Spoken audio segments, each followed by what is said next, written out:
Timing and frequency എന്നുള്ളത് digital മാർക്കറ്റിംഗിൽ വളരെയധികം important ആയ ഒരു എലമെന്റ് ആണ്. സോഷ്യൽ മീഡിയയിൽ നമ്മൾ പോസ്റ്റ് ചെയ്യുന്ന ടൈം കാലം ശ്രദ്ധിക്കാറില്ല എന്നുള്ള യാഥാർത്ഥ്യം. ഫേസ്ബുക്കിലും ഇൻസ്റ്റാഗ്രാമിലും യൂട്യൂബ് ചാനലുകളും ഈവനിങ് ആഫ്റ്റർ 5:30 to 8:30 ആണ് ബെസ്റ്റ് സമയമെങ്കിൽ ലിങ്ക്ഡിനിൽ ബെസ്റ്റ് ടൈം ഏതാണോ? പ്രൊഫഷണൽസ് ആ ലിങ്ക്ഡിനുള്ള ലിങ്ക്ഡിൻ്റെ ബെസ്റ്റ് ടൈം എന്ന് പറഞ്ഞു കഴിഞ്ഞാൽ morning 10 o'clock to before 1 o'clock ആണ്. അപ്പോൾ ടൈമിംഗ് എന്നുള്ളത് വളരെ ഇമ്പോർട്ടൻറ്റ് ഫാക്ടറാണ് സോഷ്യൽ മീഡിയയിൽ. രണ്ടാമത്തെ കാര്യം ഫ്രീക്വൻസി.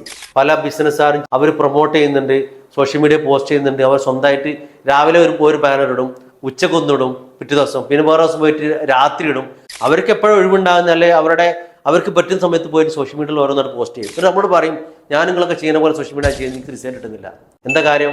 കൺസിസ്റ്റൻസി. അതുകൊണ്ടാണ് ഞാൻ സോഷ്യൽ മീഡിയക്ക് ഒരു കലണ്ടർ ഉണ്ടാക്കുന്നതിന്റെ പ്രാധാന്യം പറയുന്നത്. എല്ലാ ദിവസവും നമ്മൾ പ്ലാൻ ചെയ്യുന്ന ഒരു ക്യാമ്പയിൻ ആണെങ്കിലോ എല്ലാ ദിവസവും നടക്കണം. എല്ലാ ദിവസവും 5:30 ബാനർ പോട്ടെ എന്ന് തീരുമാനിച്ച് ആ കൺസിസ്റ്റൻസിയോട് കൂടി നിങ്ങൾ ക്യാമ്പയിൻ ചെയ്തു നിങ്ങളെ പേജ് നിങ്ങൾ അറിയാതെ ഗ്രോ ചെയ്യും.